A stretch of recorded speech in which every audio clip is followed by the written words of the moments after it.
Hello guys. मेरा नाम विष्णु कुमार पटेल और मैं second year MBBS student at AIIMS Gorakhpur हूँ। तो आज हम मेरे नीट की जर्नी को डिटेल में डिस्कस करेंगे, तो वीडियो को एंड तक जरूर देखना। तो चलो वीडियो की शुरुआत करते हैं। तो वीडियो की शुरुआत करेंगे मेरे 10th के रिजल्ट से। मेरे 10th में 77% थे, और जो कि कोई अच्छा स्कोर नहीं माना जाता आज के टाइम में। आज तो मिनिमम 90% हर जगह अच्छी होते हैं, ये बोलते हैं कि 90 या 90 ऐसा। बाकी मेरे 77% थे, और मेरा बचपन से सपना था कि मैं आईआईटी करूं। तो आप पूछोगे कि तुम डॉक्टर क्यों बने हो, डॉक्टर एमबीबीएस कैसे कर रहे हो। ये है कि जब 10th का मेरा रिजल्ट था, मेरे 10th के रिजल्ट में सबसे कम नंबर मैथमेटिक्स में थे, तो मेरा सपना तो वही टूट गया था जो मैथमेटिक्स में मेरा नंबर देख के। तो फिर मैंने 11th में साइंस ले ली और पहुंच गया सिक्कर। जानते होंगे बहुत सारे लोग सिक्कर, जो कि one of the best institute है वहाँ बहुत सारे। तो वहाँ जाके मैंने कोई बड़ा इंस्टीट्यूट ज्वाइन नहीं किया। इतनी कोई मैं बड़े परिवार से नहीं हूँ कि जब मैं एलएन या बड़ी कोचिंग ज्वाइन कर सकूँ। तो स्टार्टिंग में मैंने ज्वाइन की, अपने एक छोटी सी कोचिंग थी उसको ज्वाइन कर दिया और अपने नीट की जर्नी को स्टार्ट किया। लेकिन मुझे ये नहीं पता था कि वहां पर भी मैथ्स पहुंच जाएगी, मैथमेटिक्स। जैसे वहां डिफरेंशिएशन इंटीग्रेशन स्टार्ट में पढ़ाने लगे तो मुझे कुछ समझ में नहीं आ रहा, सब ऊपर से जा रहे हैं। तो मैं डिफरेंशियल इंटीग्रेशन को क्वेश्चन को देख के मैंने ये सोच लिया था कि मेरा नीट में भी सिलेक्शन नहीं हो सकता, और फिर मुझे कुछ समझ में तो वैसे भी नहीं आता था, इसलिए मैंने क्लास को बंक करना स्टार्ट कर दिया। तो इससे मेरी 11th पूरी बर्बाद होने लगी, और 11th के लास्ट तक आते आते मुझे ऐसा लगता था कि मैंने एक साल अपना पूरा वेस्ट कर दिया। मेरी 11th पूरी बर्बाद हो गई थी। उसके बाद मैंने सोचा कि यार अगर 12th में मेरी बर्बाद हो गई तो मेरे बोर्ड्स में नंबर नहीं आएंगे। अगर बोर्ड्स में नंबर नहीं आए और बोर्ड्स में फेल हो गया तो पड़ोसी क्या बोलेंगे, गांव वाले क्या बोलेंगे कि ये नीट की प्रिपरेशन करने गया था और ये वहां जाके ये बोर्ड में फेल हो गया, ये कौन सी प्रिपरेशन कर रहा था। तो फिर मैंने इसके लिए मेरे भाई से बात की, जो अभी 4th ईयर एमबीबीएस स्टूडेंट है एम्स बिलासपुर में। तो उनसे बात की मैंने कि मेरी 11th पूरी बर्बाद होगी, क्या मेरा सिलेक्शन हो सकता है अभी, या फिर मैं कुछ कर सकता हूँ जिससे बोर्ड में मेरे अच्छे नंबर आए, या फिर मेरे को भी किस पे फोकस करना चाहिए। और तुम भी लोग ये सोचते होंगे कि अभी 12th में हो, बोर्ड पे फोकस करे या फिर नीट पे फोकस करे, किस पे फोकस करे। तो मेरे भाई का ये जवाब था कि तू नीट पे फोकस कर, बोर्ड अपने आप हो जाएगी। तेरे को नीट पे फोकस करना है, 100% देना पड़ेगा अपने नीट को, ठीक है।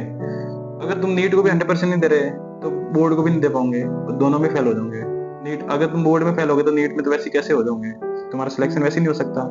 तो फिर मैंने सोचा कि इससे रिलेटेड मेरे अपने पापा से बात की जाए। तो मेरे पापा की एक ही लाइन थी कि अपना खून क्या कर सकता है वो बता दे।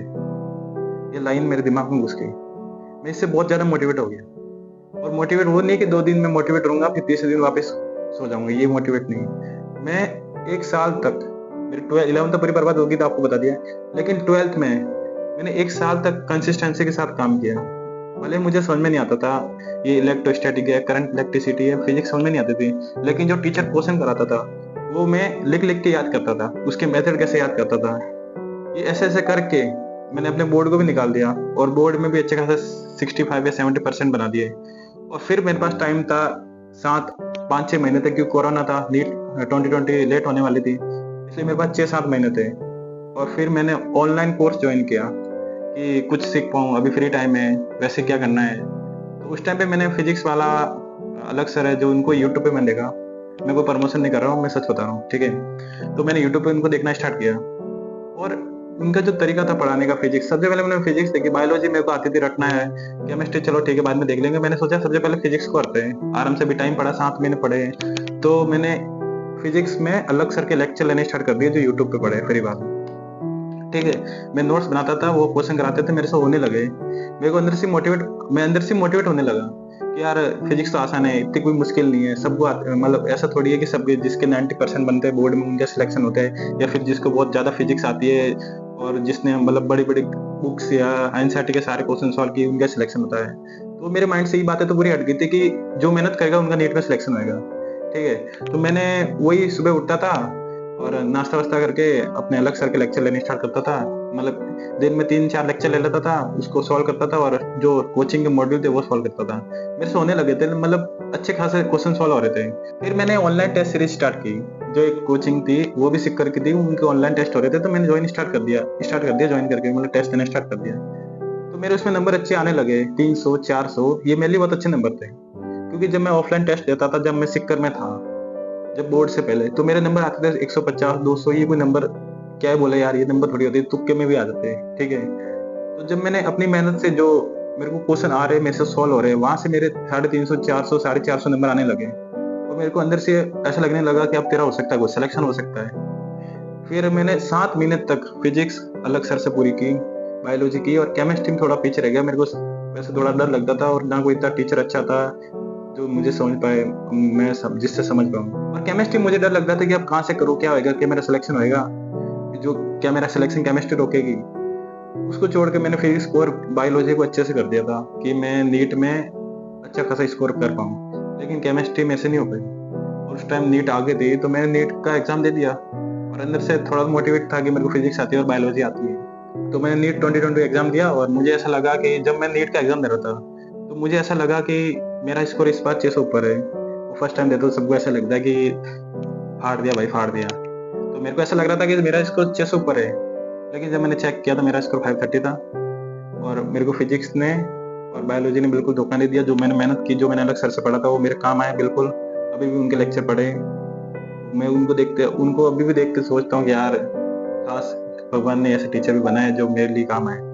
ठीक है, तो फ्री में कौन इतना ज्ञान देता है। और सेकंड बात, मेरे को केमिस्ट्री में सिलेक्शन रोका, क्योंकि यार उस टाइम फर्स्ट एनटीए था, एनटीए ने मतलब पेपर बनाया था, तो थोड़ा रट्टू वट्टू क्वेश्चन थे, तो वो मैं पढ़ के नहीं गया था। तो रट्टू क्वेश्चन तो वैसे अगर तुमने पढ़े हुए नहीं है तो तुमसे नहीं हो सकते। तो वही बात है, फिर नहीं हो पाया सिलेक्शन।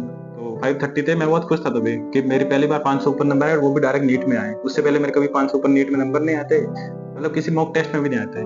लेकिन फर्स्ट टाइम मेरे 500 ऊपर नंबर है, मैं बहुत खुश था। फिर मैं वापस कोचिंग ज्वाइन की, और अपने एक ड्रॉप लेके वापस प्रिपरेशन स्टार्ट कर दी। और नीट 2020 में वैसे मेरे भाई का सिलेक्शन हो गया था, और अभी वो एम्स बिलासपुर में आपको बता दिया। तो फिर मैंने अपना ड्रॉप लेके नीट की प्रिपरेशन स्टार्ट कर दी, और मैं पहुंच गया वापस सिक्कर। क्योंकि हमारे राजस्थान में 2 ही सेंटर है जहाँ सबसे बढ़िया नीट की प्रिपरेशन कराते हैं, एक तो कोटा है और सिक्कर है। तो मैं पहुंच गया सिक्कर, क्योंकि सिक्कर हमारे पास में पड़ता है।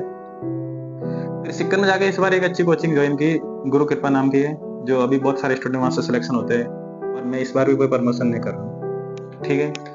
ज्वाइन की, और वहाँ क्योंकि मुझे फिजिक्स और बायोलॉजी तो अच्छे से आती थी, मुझे केमिस्ट्री पे इस बार ज्यादा फोकस करना था, इसलिए मैं केमिस्ट्री के क्वेश्चन ज्यादा सॉल्व करने लगा, ऑर्गेनिक और इनऑर्गेनिक की एनसीईआरटी पढ़ने लगा।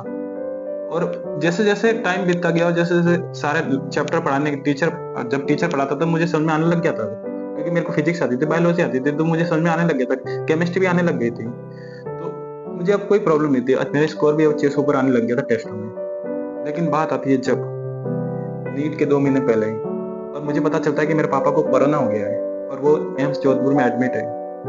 मैं अंदर से डर गया कि अब क्या होएगा।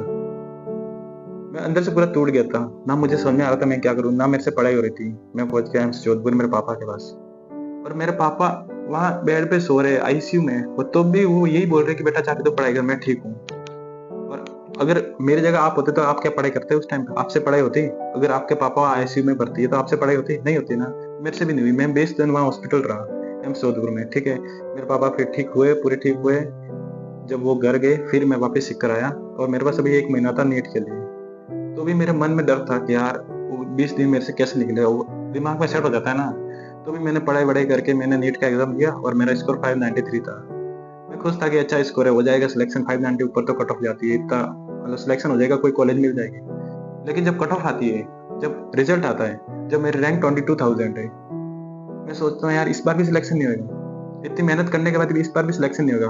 और बाद में पता चलता है कि ओबीसी की कट ऑफ 595 थी, और मेरे 593 नंबर थे। मैं वापस डर जाता हूँ, सोचता हूँ यार इतनी मेहनत की मैंने, 2 साल लगभग 11th पूरा बर्बाद हो गया, तो 12th में इतनी मेहनत की, फ्रेशर में इतनी मेहनत की, और फिर भी मैं 2 नंबर की वजह से रुक गया। लेकिन मुझे मेरे अंदर से लग रहा था कि यार सिलेक्शन तो हो सकता है, 2 नंबर की वजह से रुका है, इसकी वजह से तू ऐसा तो है नहीं कि अब ड्रॉप ले ले, अब ऐसा तो है नहीं कि तू अब उसको 2 नंबर की वजह से रुक गया तब तू नीट की प्रिपरेशन नहीं कर सकता, या फिर तू प्राइवेट ज्वाइन कर ले। ऐसा कुछ नहीं था, कोई बड़ी फैमिली से होने इसलिए प्राइवेट तो ज्वाइन नहीं कर सकता था। मेरे पास एक ही रास्ता था कि मैं वापस ड्रॉप लेके वापस सीख कर पहुंच जाऊँ। वही किया, वापस सीख कर पहुंच गया, और भगवान की दया से वो साल बहुत स्मूथ गया। मेरे 650 ऊपर स्कोर आने लगा मॉक टेस्ट में, और मैं बहुत खुश था।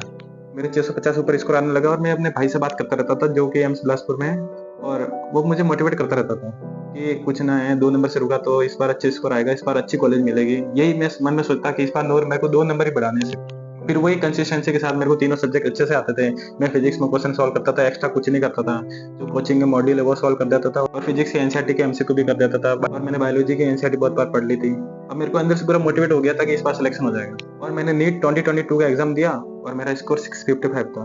मैं अंदर से बहुत खुश था। मेरे पापा मेरे से ज्यादा खुश थे, क्योंकि उनको पता था कि मैंने कितनी मेहनत की है। वो बहुत खुश थे। उन्होंने बोला था बेटा जो चाहिए ले ले। वैसे मैं क्या ही लूँ, मैं कोई फॉर्च्यूनर लेने वाला था नहीं, इतनी कोई बड़ी फैमिली नहीं है कि मैं फॉर्च्यूनर ले लूँ या बुलेट लेकर घूमने लग जाऊँ। और मैं मन ही मन खुश था कि चलो अब मुझे एम्स मिल जाएगी। और फाइनली मैं एम्स गोरखपुर ले ली और यहाँ अब अपनी एमबीबीएस की सेकेंड ईयर स्टडी कर रहा हूँ। और अगर वीडियो अच्छा लगा हो तो कमेंट कीजिए, लाइक कीजिए, शेयर कीजिए